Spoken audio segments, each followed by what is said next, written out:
राधे राधे दोस्तों। आज कुछ बुक्स के एग्जाम्पल्स हैं, उनको आज हम सॉल्व करते हैं। जैसे कि ये सवाल है कि 1+2+3+4+ ये कैसा क्रम है? एक आरोही क्रम है और ये क्रम 50 तक है। उसके बाद अवरोही क्रम आ जाता है कि 49, 48 + 3, 2, 1, मतलब एक बार आरोही क्रम फिर उसके बाद अवरोही क्रम। तो इनका पूछ रहे हैं योगफल। तो अगर हम इनका योगफल निकालेंगे तो बहुत टाइम लगेगा कि एक बार जोड़ने पर इतना जब जोड़ेंगे तो बहुत टाइम लगेगा। लेकिन इसका एक फॉर्मूला होता है कि अधिकतम, क्या होता है दोस्तों, कि अधिकतम संख्या का वर्ग। बस वेरी सिंपल। तो अधिकतम संख्या कितनी है हमारी? 50। तो 50 का वर्ग, अगर 50 का वर्ग करेंगे तो 50 × 50 और 50 × 50 मतलब 5 पंजे 25 और 0 0 2500।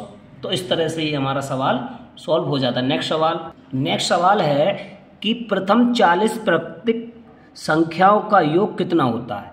तो 40 प्राकृतिक संख्या जानते हैं क्या होता है? 1 2 3 4। तो 4, 5 ... कहाँ तक? 40 तक। तो ये कैसी संख्या है? प्राकृतिक संख्या। अब इनका पूछ रहे हैं योग। अब योग, इनका सबका योग करेंगे तो बहुत टाइम लगेगा। तो इसके लिए भी एक फॉर्मूला है कि फॉर्मूला क्या है कि प्रथम लिख के जरूर आएगा कि प्रथम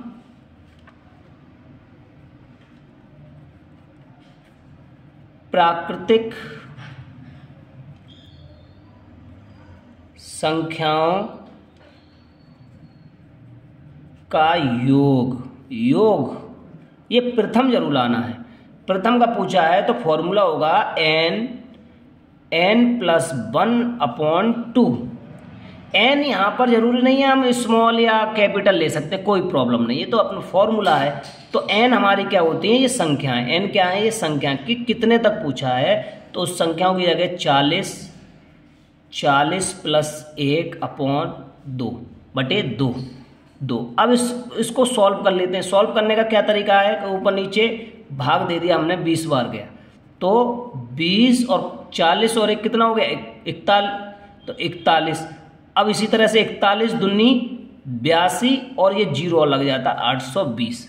वेरी सिंपल। नेक्स्ट सवाल इसी प्रकार से कि अब ये भी संख्या प्राकृतिक है लेकिन इनका वर्ग हो रहा है। 1 का वर्ग, 2 का वर्ग, 3 का वर्ग, 4 का वर्ग, 5 का वर्ग, 50 का वर्ग का योगफल पूछ रहे हैं। तो अगर हम करते हैं 1 का वर्ग 1 होता है और 2 का वर्ग 2 दूनी 4, 3 का वर्ग 3 तिया 9, 4 का वर्ग 4 चक 16, 5 का वर्ग 5 पंजे 25 और ...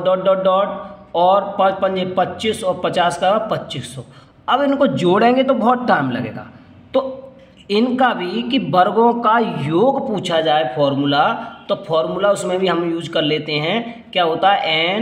n+1 और 2n+1/6 ये फॉर्मूला है। n क्या है यहाँ पर? n वही है हमारी संख्या है। तो संख्या कितनी थी? 50 तक पूछा जा रहा है। तो n की जगह 50 रखेंगे और 50 + 1 कितना हो गया?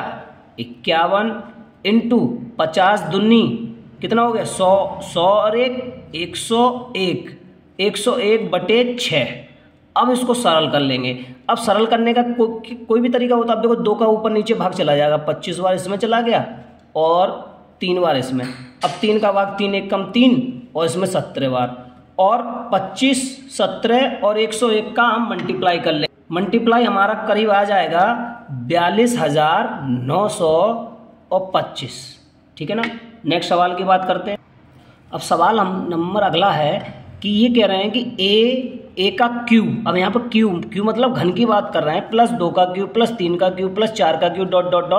20 के क्यूब तक का योगफल ज्ञात कीजिए। अब हम जानते हैं a का क्यूब मतलब 1 होता है, 2 का क्यूब 2 दूनी 4 4 दूनी 8 होता है, 3 का क्यूब 3 3 9 9 27 होता है। इस तरह से हम क्यूब करेंगे टोटल का सभी का। और 8 का क्यूब 8 2 दूनी 4 20 का क्यूब 2 दूनी 4 4 दूनी 8 और 3 0 हो जाएंगे तो 8000।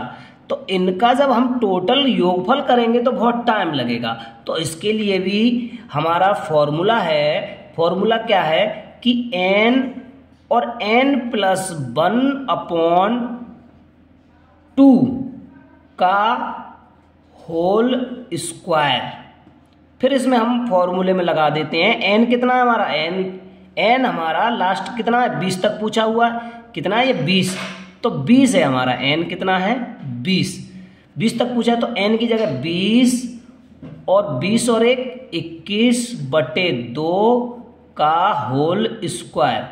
तो 2 से हमने भाग दे दिया, कितनी बार गया, 10 बार। 10 × 21 बटे में कुछ नहीं है का होल स्क्वायर। अब जब हम इसको करेंगे 21 1 कम 21 210 हो गया का होल स्क्वायर, तो मतलब 2 बार 210। अब 21 1 कम 21 का 1 हासिल 2 और 21 दूनी 42 और 2 44 और 2 जीरो और लग गया, तो कितना आ गया दोस्तों, ये 44,100। कितना आ गया, 44,000। दोस्तों कुछ सवाल ऐसे होते हैं कि हमें थोड़ा अपना दिमाग लगाना पड़ता है और सवाल हो जाते हैं। अब जैसे कि ये सवाल है कि लगातार 5 सम संख्याओं का योग 330 है, तो सबसे बड़ी सम संख्या क्या होगी। अब देखिए कि कितने का 330 कितनी संख्याओं का है, 5 सम संख्याओं का। अगर हम 5 सम संख्याओं में पता करें, अगर 5 से भाग दे दें तो 5 छिक्के 30 और 3 बचे 5 छिक्के 30 मतलब 66। तो 66 मतलब एक बीच की वैल्यू आ गई 66। अगर हम ये बीच में मिडिल में है 66, तो हमसे क्या पूछा, बड़ी सम संख्या। तो आगे जब सम के लिए बढ़ेंगे आगे इधर और नीचे इधर, तो छोटी पूछी जाएगी तो इधर की तरफ जाएंगे और बड़ी पूछी जाएगी तो इधर की ओर जाएंगे। तो देखते हैं 66 के बाद क्या आता है, 68 क्यों, 67 क्यों नहीं, क्योंकि 68 कैसी लेनी है हमें, सम पूछी गई है, सम 68 फिर 70। अब 66 की जगह अब क्या नीचे आएगा 64 और क्या आएगा 62। अगर छोटी पूछी जाएगी तो छोटी क्या हो जाएगी 62 और बड़ी पूछी जा रही है तो बड़ी क्या होगी 70। ठीक है ना दोस्तों।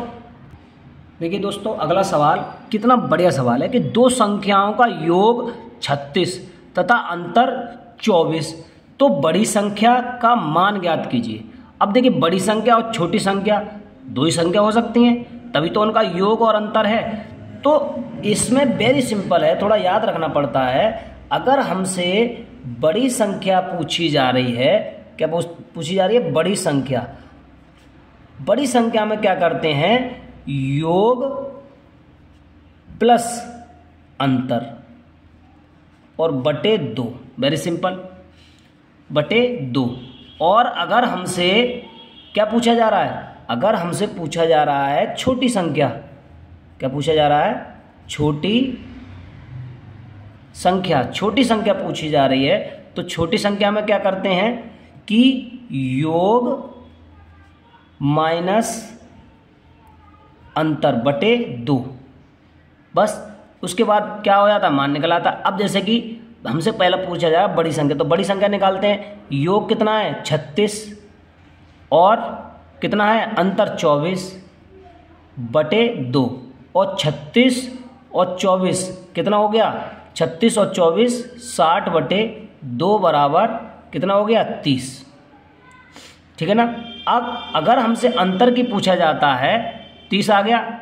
अगर अंतर की पूछा जाता है तो अंतर क्या हो जाएगा 36 माइनस 24 बटे 2, क्या हो जाएगा 24 बटे 2। और 2 का हम जब भाग दे देंगे, कब भाग देंगे, जब घटाएंगे, तो कितने बचे 12, और 12 में 2 का तो कितना बचा 6। तो इस तरह से हमारी दोनों संख्या आ जाती हैं। अब देखो हम एक तरह से पता भी कर सकते हैं कि योग कितना आ रहा है 30 और 6 कितना हो गया 36, और अंतर कितना आ रहा है 24। तो इस तरह से हम संख्याएं निकाल लेते हैं। नेक्स्ट सवाल देखिए, कुछ सवाल इसी की तरह से है कि 2 संख्याओं का योग 48 तथा अंतर 8 है, तो दोनों संख्याओं का गुणनफल ज्ञात कीजिए। देखिए गुणनफल पूछा जाए, भागफल पूछा जाए, कुछ भी पूछा जाए, लेकिन अब हमें संख्या निकालना आ गया कि संख्या कैसे निकालते हैं, कि बड़ी संख्या निकालेंगे। कैसे निकालेंगे, बड़ी संख्या कैसे निकालेंगे दोस्तों, कि योग प्लस अंतर बटे 2। ठीक, और छोटी संख्या कैसे निकालेंगे? छोटी संख्या योग माइनस अंतर बटे 2। तो जब आगे देखते हैं तो बड़ी संख्या कितनी आ गई कि 48 प्लस 8 बटे 2 बराबर कितनी आ गई? 56 बटे 2। 2 का भाग देंगे, 2 दूनी 4, 2 दूनी 4, 1 बचा 2 अट्ठे 16, 28 संख्या आ गई। और अगर हम छोटी संख्या के निकालें तो 48 माइनस 8 बटे 2, 40 बटे 2 और 20। तो दोनों संख्या जब पता लग गई और हमसे क्या पूछा जा रहा है? उनका गुणनफल। तो संख्या कितनी है? 28 और कितनी है? 20। 28 और 20 और इनका जब गुणा करेंगे तो गुणा कितना है? 28 दूनी 56, 56 560। कितना सिंपल है? 560। अब नेक्स्ट वीडियो में बात करेंगे दोस्तों। अगर अच्छी लगी हो तो लाइक और सब्सक्राइब जरूर कर दें। इसी तरह से मैं अच्छी वीडियो बनाता रहूँगा। थैंक यू, धन्यवाद।